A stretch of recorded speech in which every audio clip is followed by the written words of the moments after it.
So, today I want to talk about my 5 most saddest moments in One Piece. To me, at least.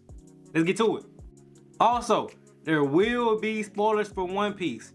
If you haven't caught up to either the anime or the manga, don't say I didn't warn you. And wait, before I continue, there's a lot of people watching my videos.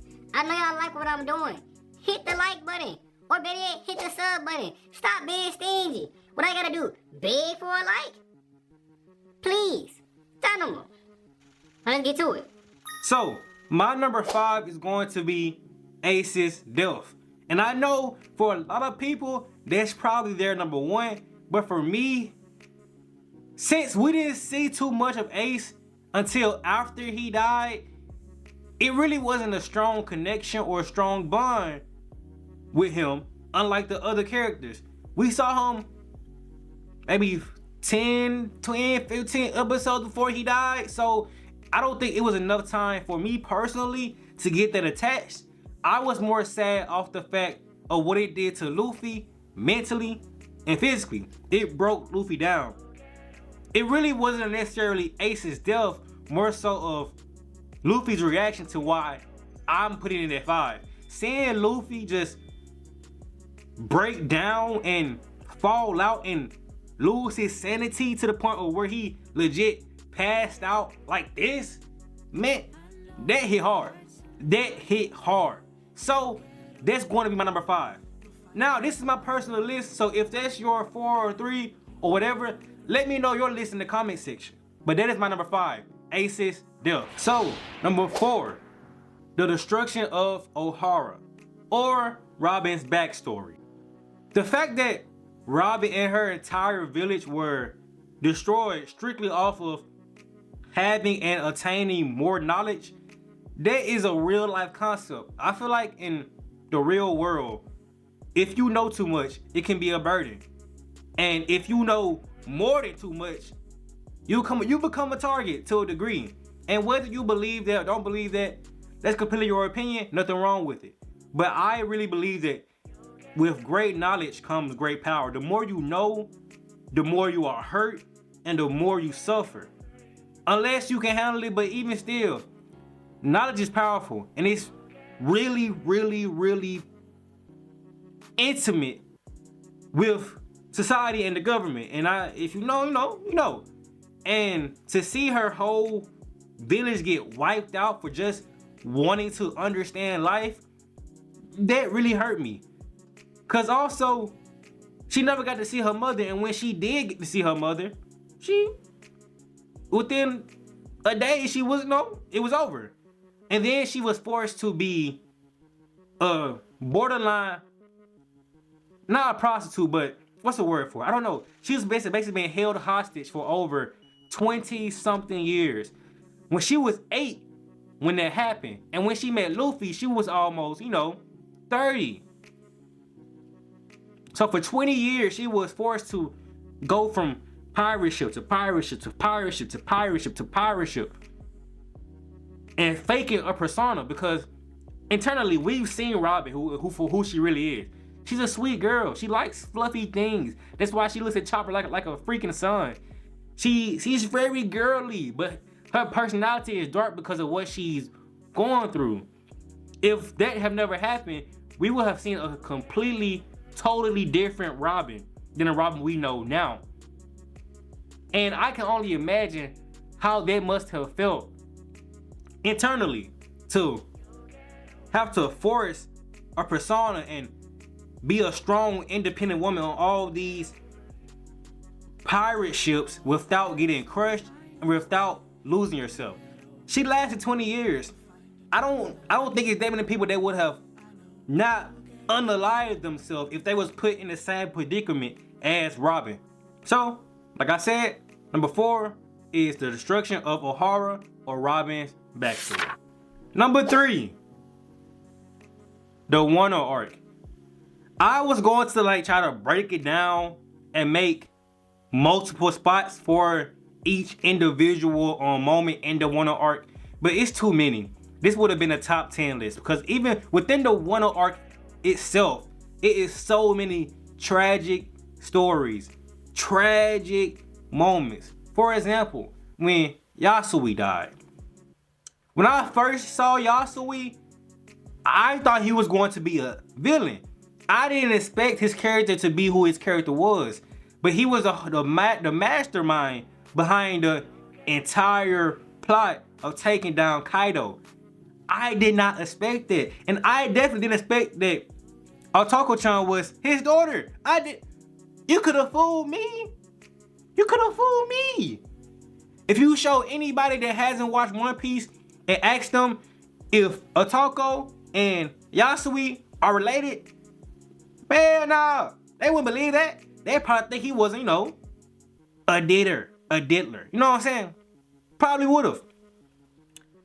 So seeing him sacrifice his whole life, sacrifice his life for his child and the protection of the Wano Kingdom, chef's kiss. Next sub topic within the number 3, the Kazuki Oden's death.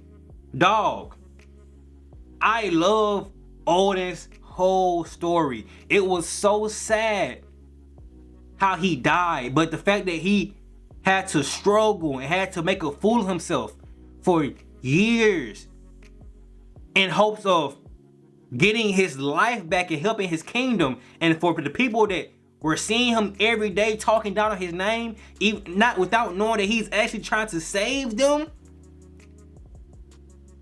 Wonderful writing.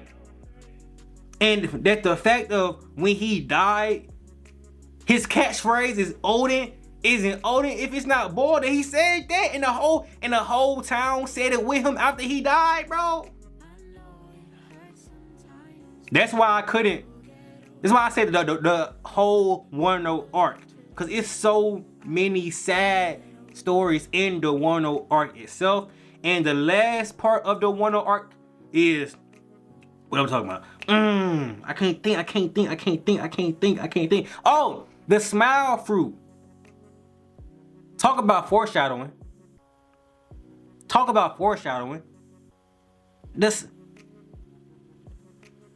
Bro, imagine never being able to express any other emotion but smiling. Only thing you can do is smile. Your parents die, you smile. You just can never express yourself in any other way. You are forced to smile for the rest of your life. It's basically stripping you of your other emotions. You just can't, what? That is insane. That is downright evil. I really wanted to put Wano in number 1, but it's a couple more things that I think are slightly more detrimental. But this was going to be my consensus number 1. So, number 3, once again, the Wano arc. Number 2, the separation of the Straw Hats crew. When the Straw Hats ran into the big dog Kuma, and he just yoink, yoink, yoink, yoink, all of them one by one. Man, I like to put myself in the position of the characters that I'm watching. Even though I know it's not real life, I like to put myself in their position so I can maybe see how they feel.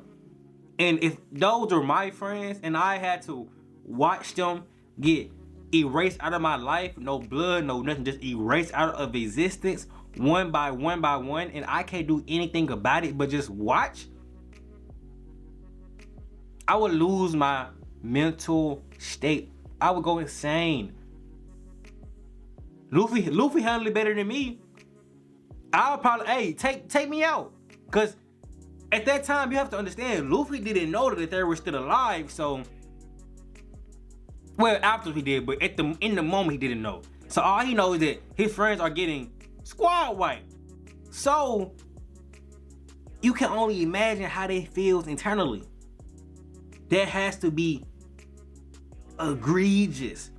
That is why I put it at number 2.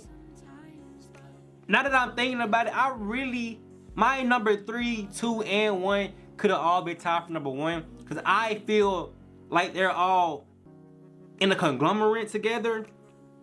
So really, they're all number 1, but for list purposes, the separation of the Straw Hats is number 2. And my number 1, Can I get a drum roll?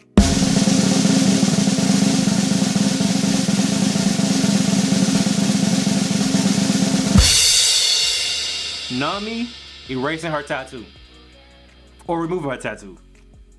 I would say the whole long arc, but just that moment in itself, watching her give up on life and give up on ever getting revenge, cause that was her sign of like, I can never touch you, and if I can't touch you, I can't hurt you, I'm going to hurt myself.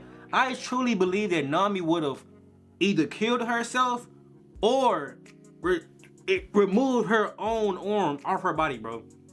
Cause until Luffy stopped her, she wasn't going to stop. She was not going to stop. She was going to keep stabbing herself until she bled out. Cause she was going, so maybe I'm a simp for a girl crying, but those tears were different. Those were actual hurtful tears.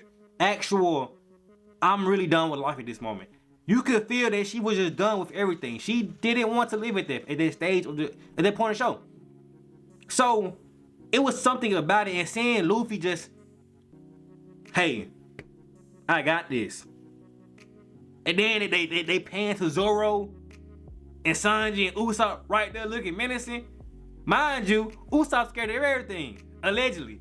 He was ready, he was locked in. He was ready to get, you know what I'm saying? So for me, I think that was the moment that if you were watching One Piece, you should have fell in love with One Piece right there. If you didn't, I feel like you're never going to fall in love with One Piece. If you didn't fall in love at that moment. So that is my number 1. Nami getting rid of her tattoo. And with that being said, that is their entire list. That is my top 5 most gruesome, tragic, depressing moments in One Piece. If you have a different list, let me know in the comment section. Tell me your list. I want to know your list, bro. Let's talk about it. Because a lot of times, bro, I've been making these videos. Y'all be talking to me. They been hurting my feelings. Also, if you like them, hit the like button. If you love them, go ahead and sub to me. I love you. And you love me. Know what I'm saying?